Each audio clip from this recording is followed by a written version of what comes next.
to cut a long story short, I started to do business in Sierra Leone, right?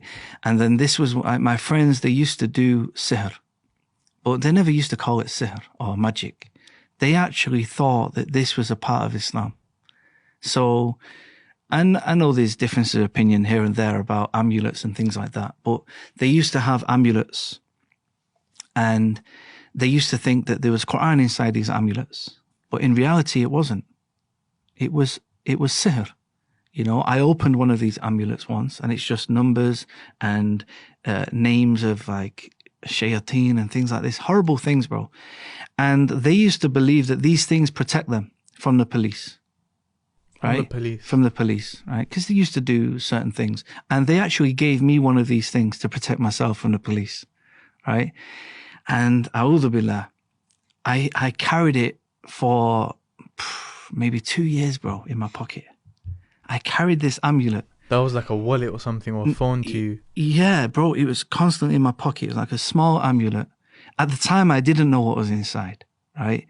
But these Africans just said, look, this is going to protect you from this, that, and the other.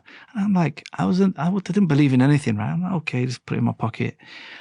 But bro, you know, Shaitan, he does things to make you believe that that's protecting you. So I remember one time I got pulled in Sierra Leone. The policeman pulled me, right? And he pulled out all the things in my pocket and he pulled this thing out and he went like this. Right?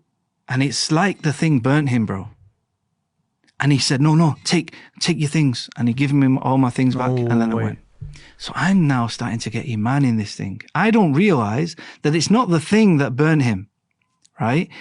Shaitan wants me to have iman that this thing is protecting me from police. Yeah. So Shaitan came and maybe touched him or pinched him or flicked him or hit him or whispered to him. I don't know. But the bottom line was that Shaitan scared this policeman and I attributed that incident to this thing. Do you understand? Yeah. And this happened about 3 or 4 times, bro. Like another policeman once, he pulled me and the same thing happened, bro. The same thing. He's like, So anyone who doesn't have knowledge starts to have iman in these amulets, thinking that, I'm getting power now. You know, I can just buy one of these amulets. I can do what I want. I can go and steal. I can do any crime I want. I can sell drugs, whatever it is, because they're starting to have iman. They're starting to do shirk. And to a certain extent, Shaitan will assist. And Allah, of course, you have to understand that this is all with the permission of Allah. Nothing can happen without the permission of Allah. Yeah. But Allah sometimes allows evil things to happen because there's wisdoms. You are literally misguiding yourself. Does that make sense? So, bro, I've seen this many, many times, right? There's many stories. I don't like to go too much into it because the point's been made. But this is how, subhanAllah, it was the beginning of kind of starting to have iman and belief in these false things. Another time I went to the northern parts of Sierra Leone in the jungle. It's called Kabbalah, right? And it's known as a city for sihr. And it's very evil, bro. There's literally magicians sat in the jungle and there's people queuing to see these magicians. Now, of course, they don't call them the magicians. They call them the sheikh. And they look like Muslims. They have beards. They dress like Muslims. They have the Quran. They have, beads. They have the hat. They look like a sheikh. And maybe they're knowledgeable. Maybe they know Arabic. Maybe they even memorize Quran. But somewhere along the line, they've learned about sihr and they're dealing with the jinn. And I've seen this, bro. I've seen them, they would say that they're speaking to this jinn, they're speaking to that jinn, this is going to happen, that's going to happen. And people will come with different problems and try to get the magician to deal with that issue. So if you have a court case, or if you have an exam, or if you have any issue in your life, maybe you're having an issue with you can't have children, or maybe you want to marry somebody. Any of these issues, these so-called magicians can fix it for you. But it's haram, bro, and it's shirk. And it's just fooling people.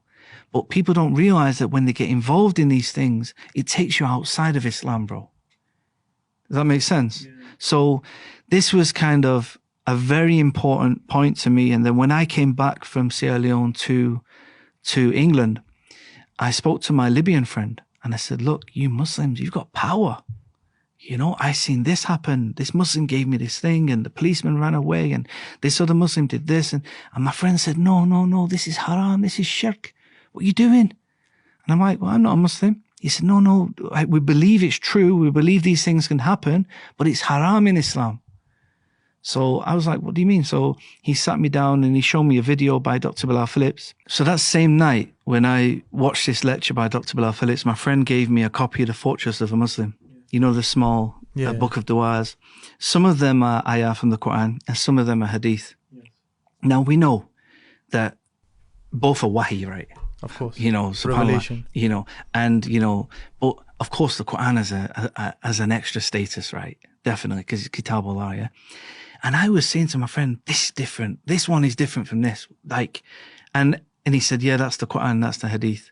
And then I'd turn the page, I'd read that and and every time the ayah from the Quran, I just felt that it's different, bro. And I'm reading it in English, bro. SubhanAllah. Right? So I got onto one ayah.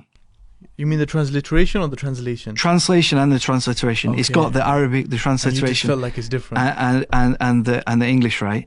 But even in the English, bro, I was like, this is different to that, right? And subhanAllah, bro, when I got to Surah Falaq, right? And it speaks about, you know, those who are envious, they're blowing in knots, tying knots, you know, at the daybreak, etc. I started crying, bro, because I'd witnessed this in Sierra Leone. I'd seen them rolling, literally, these taweez things with sihr in. They were naked, bro, literally sat in the river, rolling this sihr. Literally, sometimes they would do it at, like, what I now know to be sunset time, and sometimes they do it at sunrise, bro. And they're making the sihr, and they're blowing, bro. SubhanAllah, I seen it, bro. And that ayah was the one that really sealed it for me. I said, this is the protection from this. And that's when I started to put my iman now in this little book. So I moved it from the Taweez thing and I started to now, this little book went everywhere with me, bro. I was just reading the du'as, all the du'as, everything, you know, and that became the protection.